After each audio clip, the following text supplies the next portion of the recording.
Kinaumagahan, nagising si Takeru at nagsimulang maglinis ng kanyang gunting upang panatilihing abala ang kanyang sarili hanggang sa oras na para makabalik sa kalsada.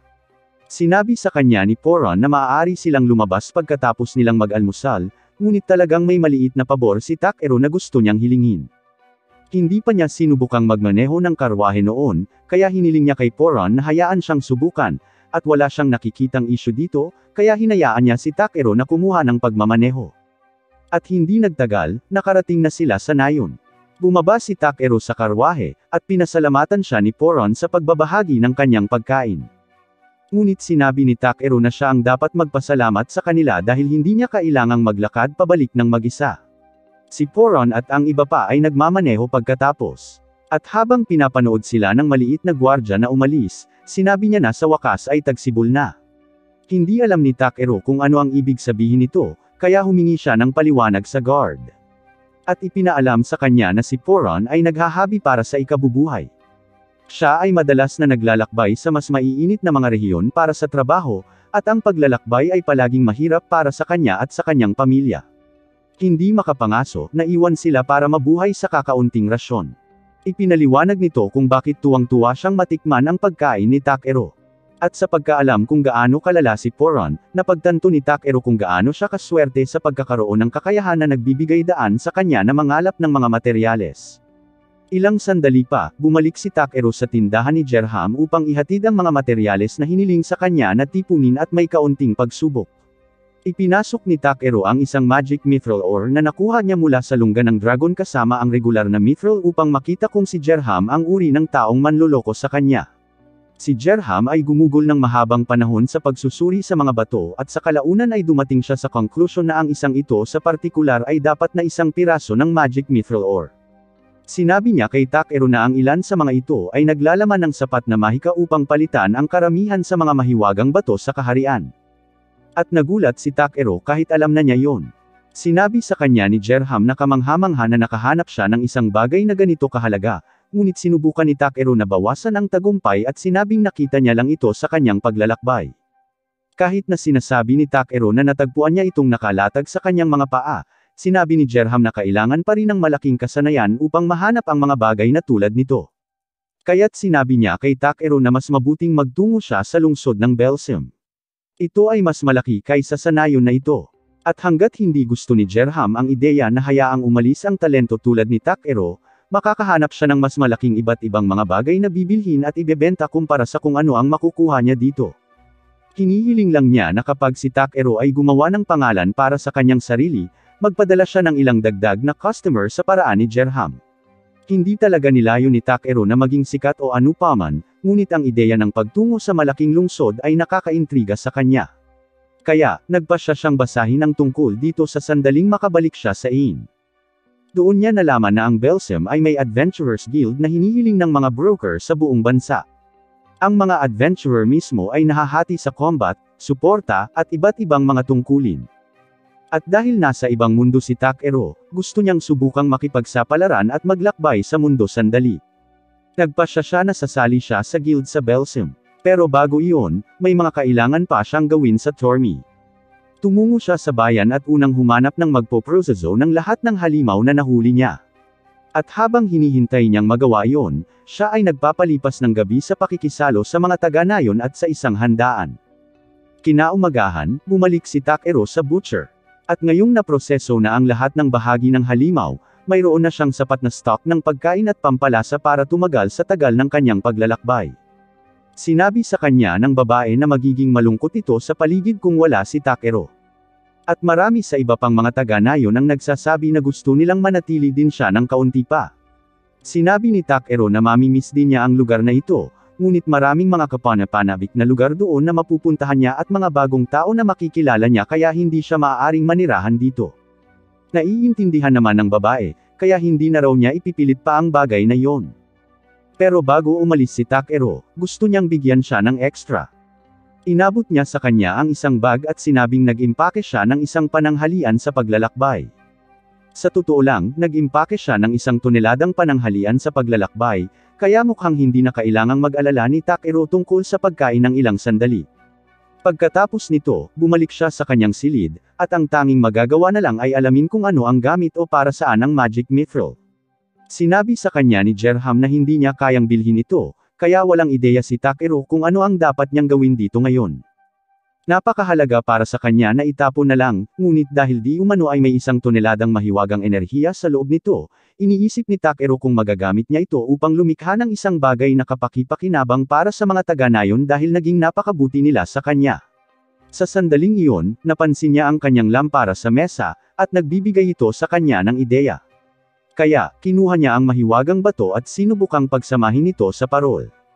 Hindi nagtagal para malaman niya kung paano ito gagawin.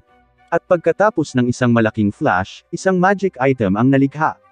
Kinaumagahan, nang aalis na si Takeru, lumabas ang buong nayon upang magpaalam sa kanya. Nagpasalamat si Takeru sa lahat ng ginawa nila para sa kanya.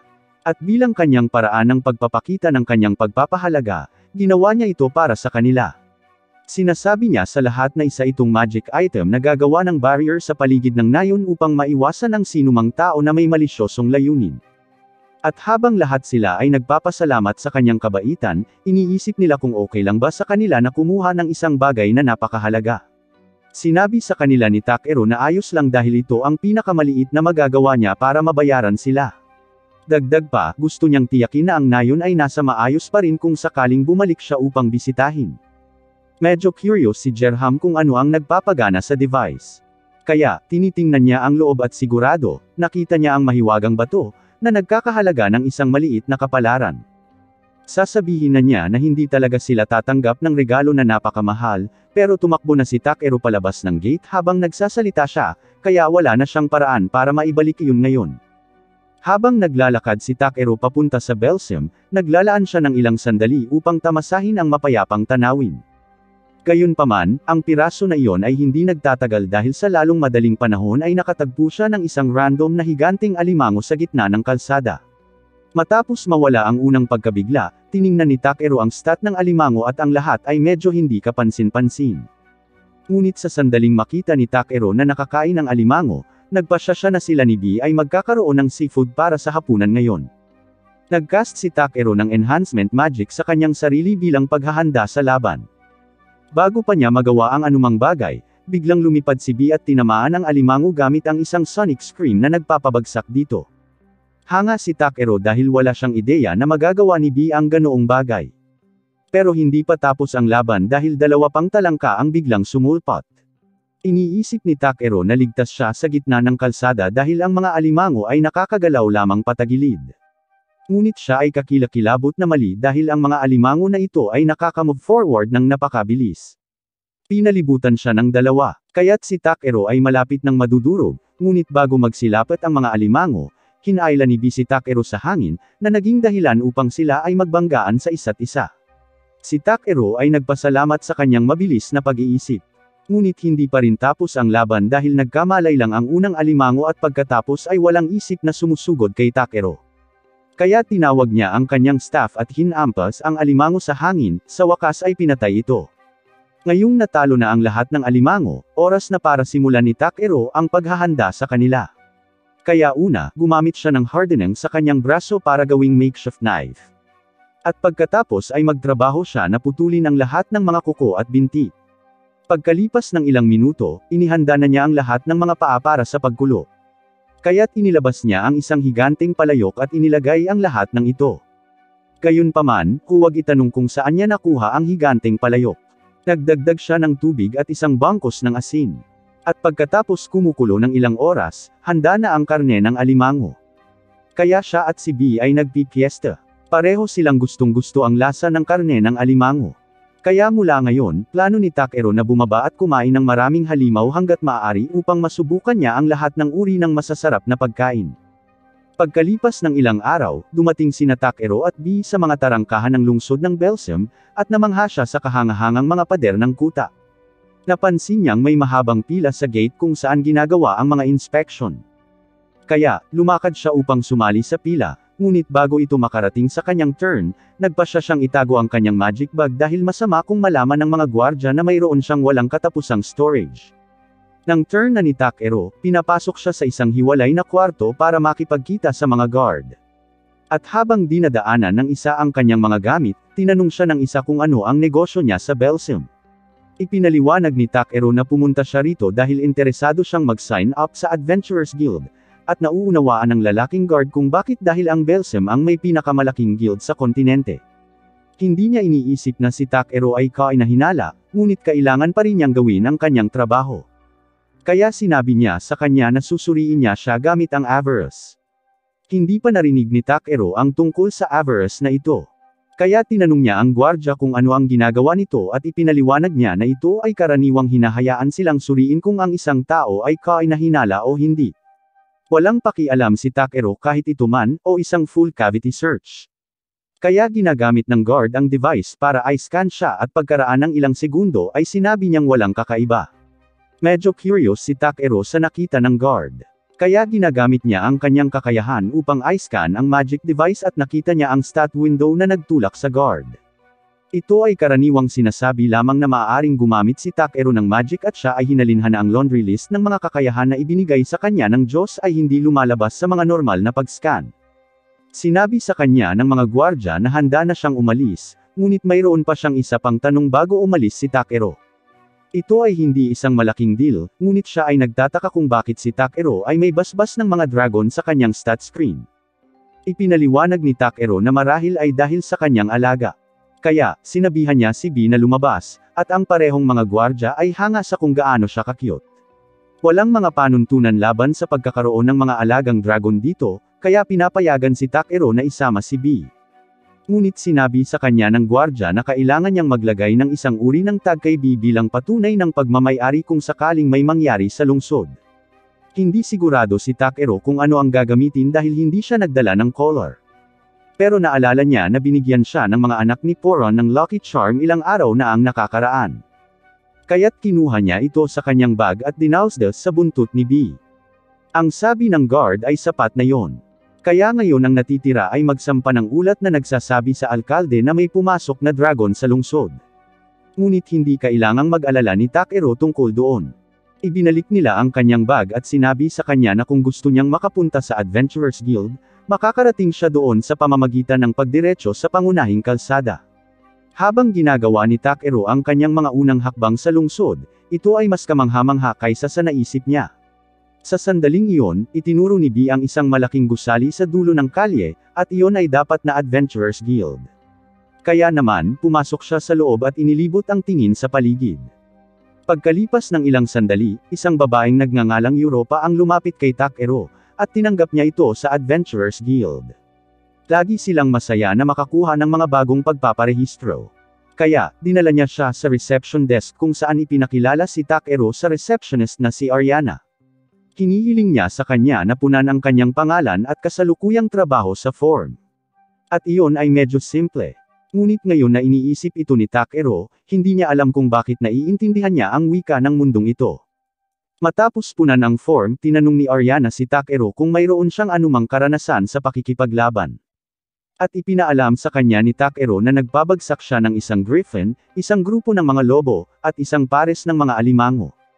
Ang lahat ng mga salita na iyon ay napakakahanga-hanga, ngunit si Ariana ay may uri ng tingin kay Takeru ay gumagawa lang ito ng kwento. Kaya, tinanong niya kung mayroon siyang anumang patunay ng kanyang mga pagpatay. Sinabi niya na mayroon siyang patunay, ngunit ito ay medyo malaki. Kaya, tinanong niya ito kung okay lang ba na ilabas niya ito dito mismo. Hindi iniisip ni Ariana na magiging ganoon kalala ito, kaya sinabihan niya si Takeru na magpatuloy. Ngunit sa kanyang pagkabigla, inilabas niya ang isang higanteng alimango at ibinagsak ito mismo sa kanyang mesa. Agad na dinurog ng alon ng alimango ang mesa ni Ariana, at napagtanto ni Takeru na maaaring nagulo siya, ngunit sa kanyang pagtatanggol, binalaan niya ito na magiging malaki ito. Ang lahat ng mga patron ng guild ay nagtitipon upang makita kung ano ang lahat ng kaguluhan. At tinanong ng guildmaster kung ano ang nangyayari. Sinabi ni Takeru na gusto lang niyang ipakita kay Ariana ang kanyang alimango. At nakikita iyon ng guildmaster, ngunit naghihinala siya sa katotohanang may item box si Takeru. Kaya, tinanong niya kung saan niya ito nakuha. Sinabi ni Takeru na nakuha niya ito bilang regalo. At pagkatapos gamitin ang kanyang kakayahan, kinumpirma ng guildmaster na si Takeru ay nagsasabi ng totoo. Ang guildmaster ay may kakayahang mag-scan na katulad ng kay Takeru, ngunit sa halip na isang stat screen, nakakakita lang siya ng aura sa paligid ng isang tao na nagsasabi sa kanya kung mayroon silang mabuti o masamang intensyon. At mukhang maayos naman si Takeru, kaya hindi na kailangang parusahan siya sa isang simpleng pagkakamali. Sinabi niya na maaari nilang tasahin ang alimango at mag-issue ng pagbabayad sa pagtatapos ng araw, ngunit sinabi ni Takeru na talagang plano niyang kainin ang alimango mamaya, na ikinagulat ng lahat sa guild. Nagsisimula ng dumami ang mga tao, kaya sinabi ni Ariana na tatapusin niya ang pagpaparehistro ni Takeru sa katabing silid. Nang siya ay nasa isang bagong desk, sinabi niya sa kanya na tiyak na pinatunayan ng alimango na siya ay isang mahusay na manlalaban. Kaya, tinapos niya ang kanyang pagpaparehistro at nag-slide ng armband ng guild sa kanya. Alam niyang karapat-dapat siya sa mas mataas na ranggo, ngunit ayon sa mga panuntunan ng guild, lahat ng bagong miyembro ay kailangang magsimula sa F-rank. Gayunpaman, sa kanyang mga kasanayan, dapat siyang makapag-rank up nang wala sa oras. Ito ang pagtatapos ng episode 3. Mag-subscribe upang hindi makaligtaan ang susunod na bahagi. Salamat sa panunood.